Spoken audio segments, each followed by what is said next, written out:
Bismillahirrahmanirrahim. Assalamualaikum warahmatullahi wabarakatuh. Apa kabar anak-anak? Semoga sehat walafiat ya. Alhamdulillahirabbil alamin. Kita panjatkan puji syukur kepada Allah atas segala kenikmatan yang sudah kita dapatkan sampai hari ini. Dan semoga Allah benar-benar menyayangi kita. Oke anak-anak, insya Allah hari ini adalah hari terakhir PJJ sebelum kita lebaran ya. Jadi libur telah tiba. Pesan saya anak-anak, manfaatkan libur kalian, libur lebaran itu dengan aktivitas-aktivitas yang bermanfaat. Oke, boleh bersenang-senang tapi seperlunya saja. Oke, kemudian kita insya Allah hari ini sudah sampai hari ke-26 Ramadan. Insya Allah 4 hari lagi kita akan lebaran. Semoga di 4 hari yang terakhir ini kita benar-benar bisa mewujudkan apa yang diharapkan oleh Allah sebagai bentuk adanya puasa Ramadan, yaitu menjadikan kita itu adalah orang-orang yang bertakwa. Amin, amin ya rabbal alamin. Oke anak-anak, hari ini kita akan teruskan pelajaran kita. Kita akan teruskan pelajaran, materinya adalah terkait dengan fungsi naik, fungsi turun, dan titik stasioner. Ya, yang namanya fungsi naik itu, kita lihat fungsinya itu kita pakai komitmen anak-anak, kita mulai dari kiri. Nah, kalau kita lihat ini, kalau kita lihat dari sini dari kiri, yang namanya ini fungsi yang sebelah sini, dia adalah fungsi naik anak-anak. Kan naik ini tuh, kelihatan naik kan ya. Terus di A dia berhenti anak-anak. Nah, kemudian dari A ke B itu dia turun. Nah, yang namanya orang itu kalau habis naik mau turun, itu pasti berhenti dulu anak-anak. Oke, ini fungsi turun yang ini. Dia turun. Dari B dia berhenti. Kemudian ternyata B ke C dia naik lagi. Oke. Kemudian dari C dia berhenti. Kemudian C ke D dia turun lagi. Dari D dia berhenti. Kemudian D ke E dia naik lagi. Begitu. Habis naik lagi dari E dan seterusnya ternyata dia naik lagi. Jadi fungsi naik turun kalau kita gambarkan di grafik belum tentu habis naik turun begitu, enggak anak. Atau turun naik enggak. Bisa jadi habis naik lagi seperti ini. Ini kan dari D ke E itu kan naik. Nah, kemudian E ini juga naik lagi. Begitu. Bisa jadi juga turun, dari turun terus turun lagi. Ya.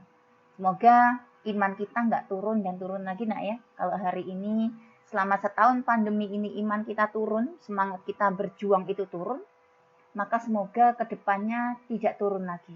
Ya, habis turun dinaikkan lagi, turun naik lagi begitu anak. Kalau sudah naik ya jangan turun lagi begitu. Oke anak, ini adalah fungsi naik, fungsi turun dan titik stasioner. Apa sih gunanya kita mempelajari fungsi ini? Kegunaannya banyak anak-anak di dalam aplikasi fungsi naik, fungsi turun dan titik stasioner ini. Terutama di dalam memaksimalkan sesuatu atau meminimumkan sesuatu. Oke, nanti itu next kita pelajari. Lanjut anak-anak. Nah, sekarang fungsi naik, ya ini ya. Ini namanya naik anak-anak. Dari sini ke sini naik. Ternyata ada syaratnya. Fungsi dikatakan naik jika turunan pertamanya, F absen X-nya, lebih besar dari 0. Ya, turunan pertamanya lebih besar dari 0. Fungsi naik itu apa sih? Fungsi yang nilainya naik, gitu aja. Fungsi turun itu apa sih? Fungsi yang nilainya turun. Ya, nilai Y-nya pasti akan turun, anak. Kalau naik, nilai Y-nya akan naik. Ya, dengan naiknya nilai X-nya, maka nilai Y-nya akan naik. Itu fungsi naik. Kalau fungsi naik syaratnya adalah turunan pertamanya lebih besar dari 0, fungsi turun adalah turunan pertamanya lebih kecil dari 0. Nah, bagaimana kalau misalkan dia tidak naik dan tidak turun, misalkan di sini. Nah, dia tidak naik, tidak turun. Di sini juga dia tidak naik, tidak turun. Ya, jadi kalau tidak naik, tidak turun, bagaimana? Yang namanya adalah titik stasioner. Jadi dia tidak naik dan tidak turun. Gimana syaratnya? Syaratnya adalah turunan pertamanya sama dengan 0. Gampang ya? Kalau fungsi naik turunan pertamanya lebih besar dari 0, fungsi turun turunan pertamanya lebih kecil dari 0, maka titik stasioner itu syaratnya adalah turunan pertamanya sama dengan 0. Gampang anak-anak. Oke, lanjut ya. Lanjut. Nah, sekarang Kapan sebuah fungsi itu dikatakan titik balik? Nah, jadi kita kembali ke yang tadi anak-anak, saya jelaskan dulu. Nah, ini kalau kalian saya tanya, mana anak-anak titik maksimumnya? Ini A, ini titik maksimum. Titik A ini titik maksimum. Oke, ini C juga titik maksimum. E juga titik maksimum. Titik maksimum itu dia tandanya dia adalah titik tertinggi anak. Begitu juga B. B ini adalah titik minimum nak. Minimum. Yang D juga titik minimum. Nah, sekarang yang ditanya, manakah titik baliknya? Titik balik itu adalah titik maksimum atau titik minimum yang paling puncak, yang paling besar. Jadi kalau kita lihat titik maksimumnya ada titik maksimum A, titik maksimum C, dan titik maksimum E, maka titik balik maksimumnya adalah terletak di C. Nah, ini adalah dikatakan titik balik maksimum atau titik maksimum mutlak, begitu. Titik balik minimum juga begitu. Kita lihat yang paling kecil, B sama D paling kecil adalah yang mana? Yang D, oke? Berarti titik D ini dikatakan titik balik minimum, begitu anak. Gampangannya begitu dulu. Oke, terus kita lihat penjelasannya. Terkait dengan titik balik maksimum atau titik balik minimum, kita mengenal namanya nilai stasioner atau titik stasioner. Jadi kalau kita lihat grafik ini tuh dari sini ke sini ini naik ya.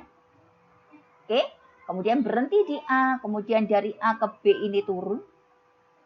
Oke, berhenti di B, kemudian ternyata ke C-nya ini turun lagi.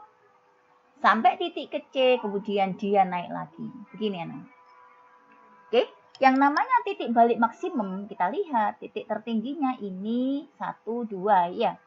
Kita lihat yang paling tinggi mana anak-anak? Yang ini, berarti titik A ini adalah titik balik maksimum.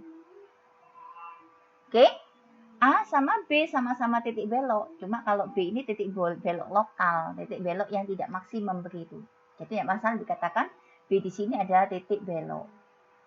Ya, jadi titik belok itu adalah sebuah titik yang dia itu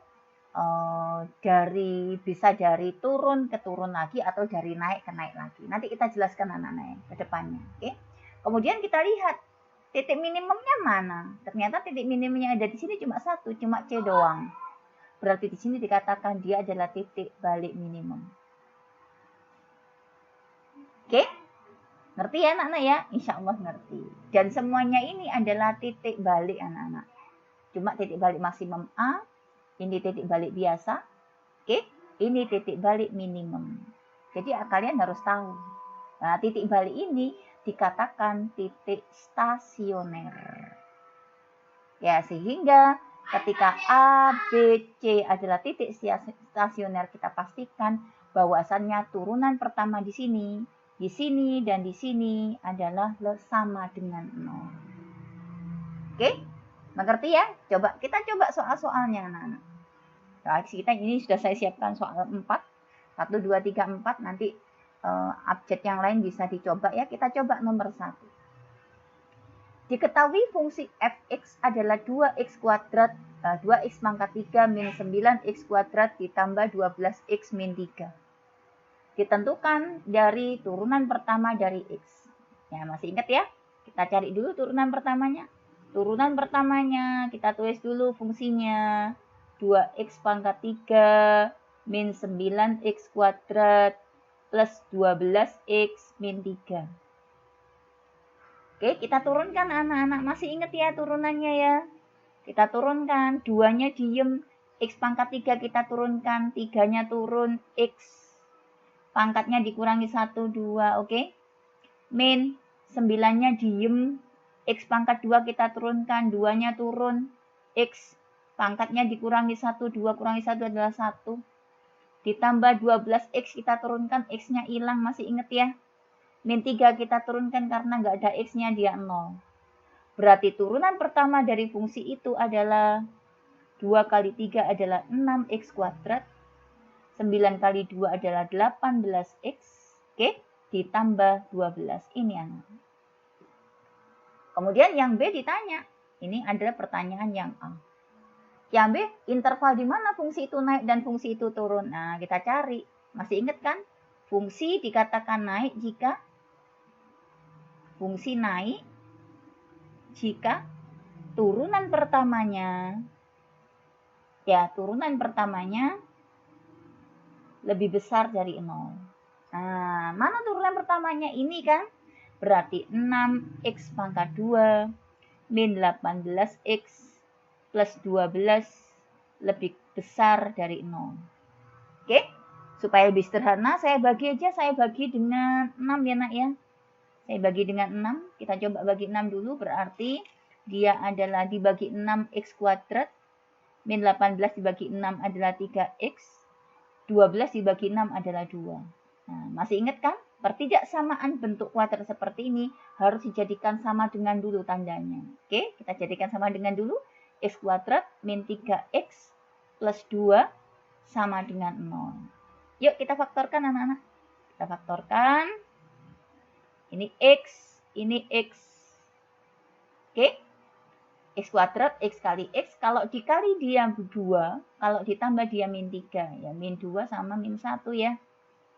Oke. Nah, begini. Berarti X min 2 sama dengan 0. Maka X-nya berapa anak-anak? Min 2-nya pindah ke sana jadi 2.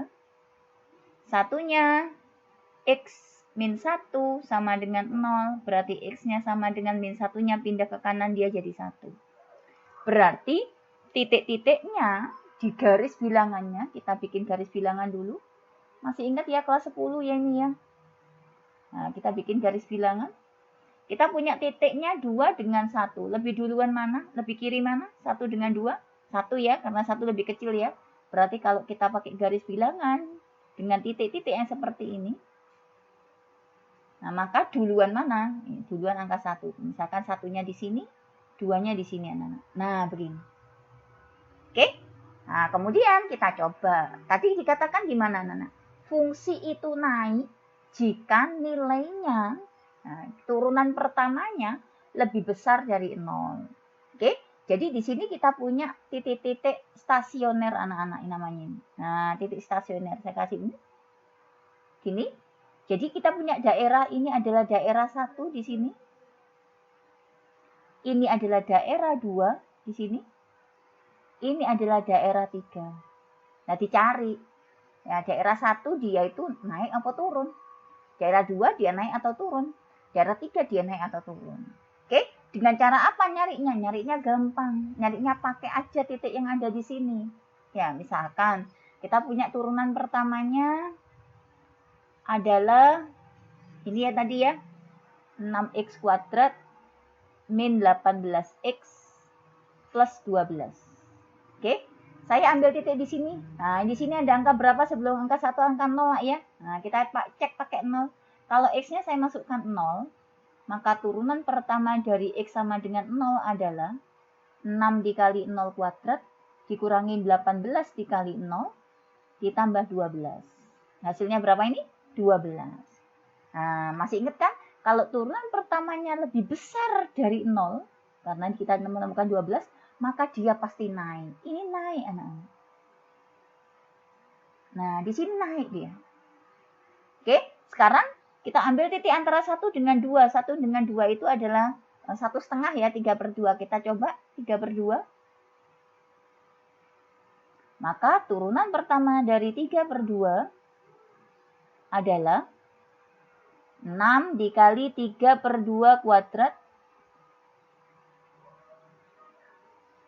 Oke, dikurangi 18 dikali 3/2 ditambah 12. Oke, hasilnya adalah 3 kuadrat ini kan 9 nak ya. 9 dibagi 4. Ya, berarti 6 dikali 9 dibagi 4. Begini. Dikurangi 18 dibagi 2 ini aja 9. 9 kali 3 27 ditambah 12. Nah, ini kalau saya coret jadinya 3 nak ya. 3 kali 9 itu adalah 27. Ya, 27 dibagi 2. Berarti ini adalah 27 dibagi 2. Dikurangi. Ini juga saya samakan penyebutnya dengan dibagi 2. Jadi berapa ini? 54. Begitu ya. Ditambah dengan ini juga saya samakan penyebutnya dengan 2. 2 dikali 12, 24. 27 dikurangi 54 ini min 27 anak-anak. Min 27 ditambah 24. Hasilnya adalah min 3/2. Hasilnya negatif anak-anak. Masih ingat kan? Kalau tadi turunan pertamanya adalah lebih besar dari 0, maka dia naik. Masih ingat ya? Berarti ini naik karena dia lebih besar dari 0. Kalau turunan pertamanya lebih kecil dari 0, maka dia turun anak-anak. Berarti ini turun, nah. Ini turun. Gitu aja, nggak cukup soalnya. Oke, kita cek yang ini. Berapa angkanya ini? 3 ya. Kita punya angka 3 di sini. Kita cek dengan 3. X sama dengan 3. Yuk, turunan pertamanya dari X sama dengan 3 adalah 6 dikali 3 kuadrat. Dikurangi 18 dikali 3 ditambah 12. 6 dikali 9 nih ya. 6 dikali 9. Berapa nanti kali 9? 54. 54 dikurangi 18 kali 3. 8 kali 3 ini 42. 54 juga ini. Oke, ditambah 12. Ini hilang ya. Oke, jadi hasilnya 12. 12 positif apa negatif? Positif. Berarti dia naik anak-anak. Nah, selesai.